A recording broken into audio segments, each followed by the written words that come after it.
من كان يرجو لقاء الله فإن أجل الله لآت وهو السميع العليم. Baik. Kemudian di bab yang kedua, kata beliau babu kismatil imamil adhahiyah bainan nas. Bab seorang imam membagi hewan kurban di tengah manusia. Iya. Seorang imam membagi hewan kurban di tengah manusia. Apakah dia bagi sendiri langsung atau dia perintah orang untuk membaginya? Iya. Baik, dan itu adalah hal yang dibolehkan. Kata beliau haddatsana Mu'adz ibnu Fadala.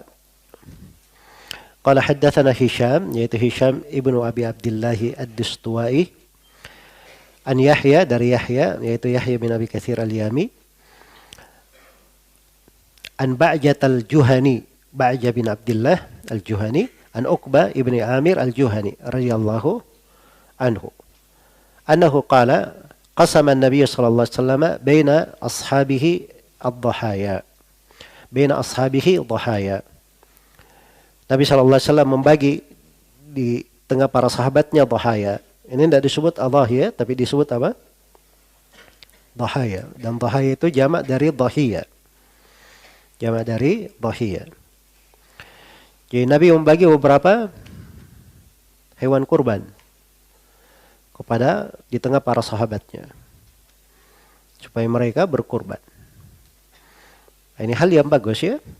Jadi boleh imam kaum muslimin dia bagi beberapa hewan kurban diberi kepada orang supaya berkurban, dan boleh dia keluarkan harta dari Baitul Mal untuk hal itu.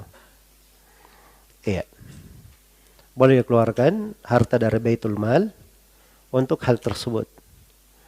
Karena ini termasuk perkara yang ada kemaslahatannya untuk kaum muslimin, untuk orang banyak. Jelas ya? Jadi ketika orang yang tidak berkurban diberi hewan kurban, dia berkurban dengannya, maka pertama dia sudah menjalankan syariat yang agung. Yang kedua, dia berkurban, dia juga mengambil bagian dari apa? Hewan kurban itu. Dia bisa bersedekah kepada orang lain. Dia bisa memberi hadiah kepada orang lain. Banyak hal yang bisa dia lakukan dengan hal tersebut. Iya. Dan ini menunjukkan bolehnya membantu orang di dalam ibadah. Boleh membantu orang di dalam apa? Dalam ibadah. Iya.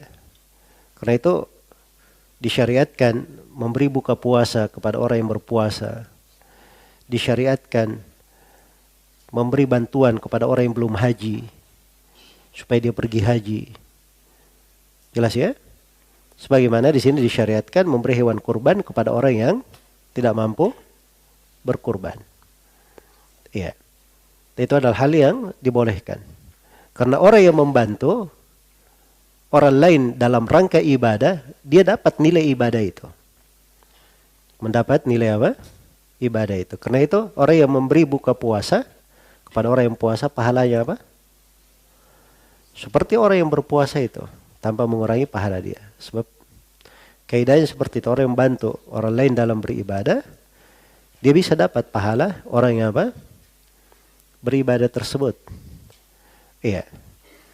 Karena itu jangan ditelantarkan ya, itu pintu pahala, salah satu pintu kebaikan dalam membantu orang.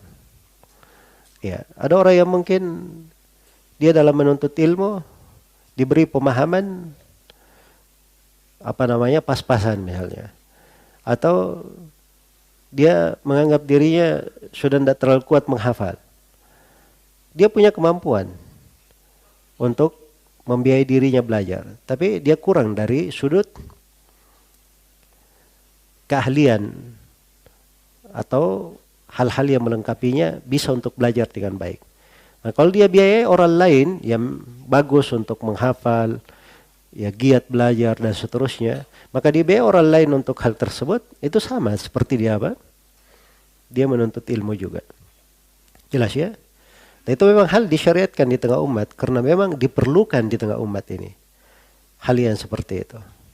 Sama di sini di hari raya kurban dibantu oleh Nabi Shallallahu Alaihi Wasallam agar supaya para sahabatnya juga berkurban, agar tercipta suasana yang indah di tengah umat Islam. Baik.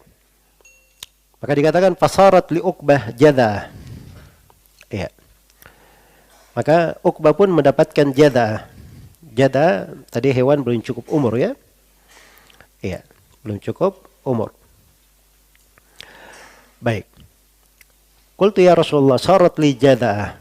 Maka saya berkata ya Rasulullah, saya mendapatkan bagian hewan belum cukup umur. Qala, maka Nabi sallallahu alaihi wasallam bersabda, "Dhahhi biha." Hendaknya kamu berkurban dengannya. Ini mungkin sama ya dengan Abu Burda kekhususan, atau mungkin jadaannya di sini jadaa dari ridaan. Jadaa dari apa? Dari domba. Mungkin jadaa dari domba. Karena jadaa dari domba itu tidak ada masalah.